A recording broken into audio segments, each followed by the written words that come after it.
लखनऊ स्थित बसपा प्रदेश कार्यालय में बसपा सुप्रीमो मायावती ने मंत्रियों और पार्टी पदाधिकारियों के साथ महत्वपूर्ण बैठक की। इस बैठक में बिहार चुनाव, प्रदेश में पंचायत चुनाव और 2027 के विधानसभा चुनाव को लेकर मंथन किया गया। बैठक में चुनावी मुद्दों पर विस्तार से चर्चा की गई और आगामी चुनावों के लिए रणनीति तैयार की गई। मायावती ने पार्टी पदाधिकारियों को आवश्यक दिशा निर्देश दिए।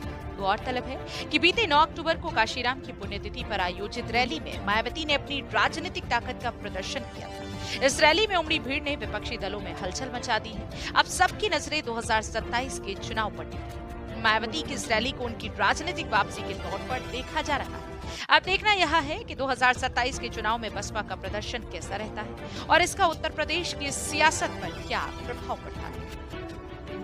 मैं खड़ा हूँ बसपा कार्यालय पर लखनऊ में, जहाँ पर आज जो है अब मंत्रियों के साथ यहाँ पर जो है बसपा सुप्रीमो मायावती जो है बैठक कर रही है बिहार चुनाव को लेकर। उसके बाद पंचायत और फिर 2027 में यहाँ पर विधानसभा चुनाव लड़ने की तैयारी को लेकर यहाँ पर बैठक चल रही है, जो कि बैठक घंटों तक होने वाली है। यहाँ पर आप हमारे पीछे देख सकते हैं, यहाँ पर कई कार्यकर्ता और पीछे जहाँ पर बैठक चल रही है ठीक है मुझे बंगले के बाहर इस समय मौजूद हूँ, जहाँ पर तय किया जा रहा है कैसे पंचायत चुनाव और कैसे विधानसभा का चुनाव और बिहार चुनाव की तैयारियों को लेकर यहाँ पर कई अहम मुद्दों पर बातचीत करनी है। मंत्रियों के साथ लगातार बैठक की जा रही है। मौर्य साहब हमारे साथ जुड़े हुए हैं, हम आइए इनसे बात करते हैं, देखते हैं 2027 के चुनाव को लेकर और बिहार चुनाव को लेकर क्या तैयारियां की जा रही है बसपा के द्वारा। सर ये बताइए, जो आज बैठक की जा रही है ये दो बिहार में, जैसे कि अभी बीते 9 तारीख को लखनऊ में रैली हुई है, जो अनुमान विपक्षी पार्टी लगा रही थी उससे कई अधिक लोग यहाँ पर पहुंचे, क्या कहना चाहेंगे इसके आप?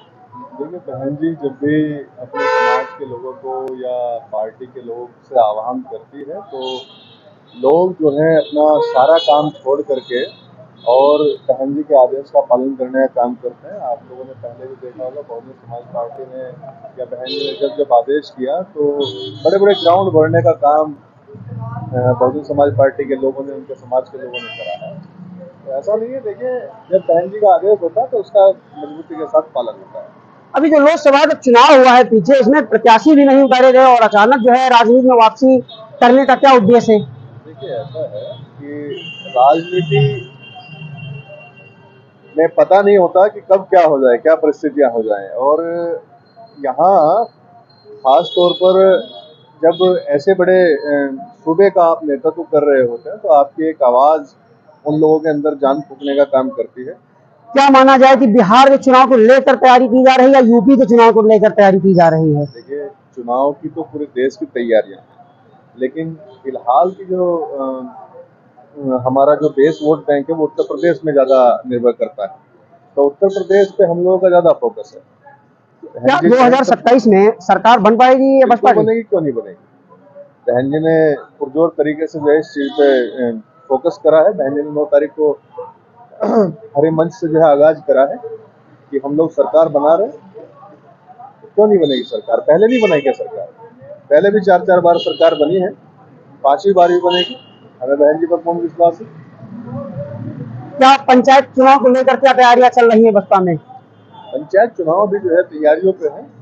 आगामी पंचायत चुनाव में भी बहुजन समाज पार्टी मजबूती के साथ अपना स्टैंड बना के रखेगी। और आज जो मीटिंग हुई है, मीटिंग हो रही है, इसका मुख्य उद्देश्य आगामी चुनाव को लेकर के जो है और उनमें अपनी मजबूती के साथ अपना स्टैंड खड़ा करने का प्रोपेगेंडा यहाँ का चला जाएगा। तारीख को एक रैली आयोजित की गई थी जिसमें जो विपक्ष पार्टी जो अंदाजा नहीं कर रही थी उससे भी अधिक, कई गुना ज्यादा अधिक भीड़ आई और कहा जा रहा है कि जो है इस जो है तरफ मानी जा रही पीडीए को अखिलेश यादव ने नारा दे रखा है पीडीए पार्टी को, क्या कहना चाहेंगे आप इससे? देखिए सबसे पहले तो मैं कहना चाहूंगा वो रैली नहीं थी, आप लोग सब रैली कह सकते हैं, वो तो एक महाकार्यक्रम था, श्रद्धांजलि अर्पित करनी थी माननीय काशीराम साहब जी को, तो हमें तो रैली का नाम देंगे। रैली अगर हमें करनी होगी या माननीय बहन जी कभी सोचेंगी तो भविष्य में जो जरूर होगी रैली, कहीं ना कहीं जब रैली होगी तो उसमें जो अभी 12 लाख का वो जो आंकड़ा आपने देखा है, जो आप लोगों के माध्यम से वो पता लगा है, वो कई गुना बढ़ेगा।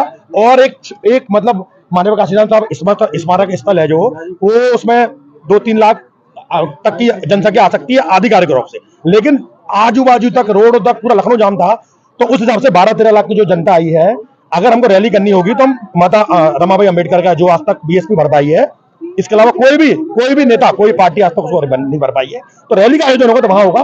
और हमें पीडीए की, आपने पीडीए का अच्छा सवाल किया। आप मुझे बताइए, आप जो समाजवादी पार्टी के नाम ले रहे हैं, आप मुझे बताइए उसमें क्या पीडीए चल रहा है। मुझे बताइए, एक ही परिवार के लोग बनते हैं, उन्हीं के लोग 7-7, 8-8 मंत्रालय ले लेते हैं, उन्हीं के परिवार के लोग सांसद, मंत्री, विधायक सब बने रहते हैं। आप मुझे बताइए, उनके और किस मुसलमान को और किसी अन्य समाज को उन्होंने क्या दिया, बताइए मुझे। ये बताइए, जहाँ नगीना से सांसद चंद्रशेखर आजाद जी को कहा जाता है कि वो इस समय उगता हुआ सूरज है, और बीएसपी पार्टी जो कि राजनीति में फिर से दोबारा वापसी की है, इस पर क्या रहना चाहिए? वापसी की दोबारा से आपको आंकड़े थोड़े अपने सही करने पड़ेंगे भाई साहब।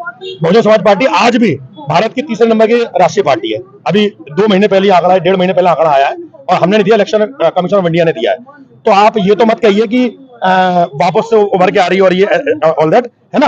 तो मैं आपसे ये कहना चाहता हूं कि बहुजन समाज पार्टी सदैव यहाँ रही है। जब से 1984 में निर्माण हुआ है, जब से माननीय काशीराम इसका बनाया है बहुजन समाज पार्टी, तो बहुजन समाज पार्टी एक कैडर बेस्ड पार्टी है, और बहुजन समाज पार्टी के बिना आप किसी भी समाज का उद्धार आप सोच नहीं सकते, क्योंकि सब समाज के लिए माननीय बहन जी मैदान में। आकाश आनंद को क्या पार्टी में जो है क्या पद मिलेगा? नहीं, अभी तो वो राष्ट्रीय संयोजक हैं, अभी मतलब देख रहे हैं पार्टी। कहा जा रहा है कि जो है उप मुख्यमंत्री का पद दिया जाएगा उनको। ये तो माननीय बहन जी डिसाइड करेंगे। देखिए, मैं एक नॉर्मल सा कार्यकर्ता हूं, तो मैं तो एक जनरल बात वो बता सकता हूं आपको। मैं जो अंदरूनी रिपोर्ट है, जो क्या निकल के आता है, वो तो समय के साथ ही भविष्य में पता रहेगा आपको, क्या रहेगा क्या नहीं रहेगा सरकार बनने के बाद, कौन क्या बनता है। चुनाव अभी हुआ है, हाल में ही लोकसभा चुनाव हुआ, इसमें प्रत्याशी क्यों नहीं लड़ाए थे? ये देखिए, ये तो माननीय बहन जी की रणनीति है कि हमको जहां पे गड़बड़ दिख रही है, या जहां पे हमको लगता है कि नहीं यार ये चीज गड़बड़ हो सकती है, वहां हम नहीं करते काम। हमारा जो माननीय बहन जी है, क्या बहुत दूरदृष्टि सोच के रखती है। अच्छा, बताया जा रहा है कि जो है बीएसपी को जो है बीजेपी पार्टी समर्थन करती है। अच्छा, कैसे करती है सर? ये बताया जा रहा है, ये विपक्ष रह रहा है आपका। अच्छा, देखिए क्या होता है, जब हम किसी जीत नहीं पाते हैं ना, तो उसको एलिगेशन लगा देते हैं। भारत में एक वो चलती है कि किसी पे एलिगेशन लगा दो, मतलब किसी पे आरोप लगा दो। मैं आपसे जीत नहीं पा रहा हूं, आप आरोप लगा दूंगा, आप खत्म, आप उसमें उलझे रहोगे। लेकिन माननीय बहन जी बहुत दूरदृष्टि, दूरगामी सोच वाली नेता है, और वो हर चीज को सोच समझ के स्टेप लेती है, ठीक है।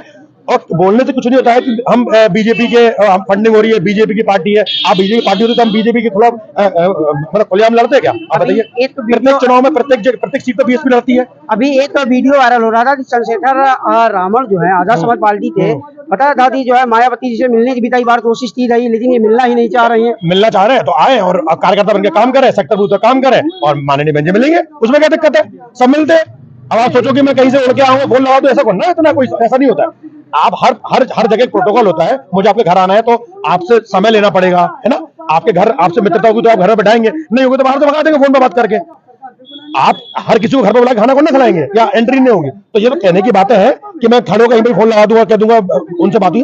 यहाँ पे खड़े बात भी हो चुकी है, कोई फोन नहीं आया, फर्जी है, टोटल दिखाने के लिए है, लोगों को बरगलाने के लिए, लोगों का वोट बैंक लेने के लिए, युवाओं को बरगलाने के लिए, उन पर एफआईआर कराने के लिए, ये इनकी नीति है। इसके अलावा कोई नीति नहीं है। बहुजन समाज पार्टी एक संविधान के अंतर्गत चलने वाली विचारधारा वाली पार्टी है, उनकी कोई विचारधारा नहीं है। बहुजन समाज पार्टी ना कभी विचारधारा से समझौता करती है, ना कभी करेगी। Thank you.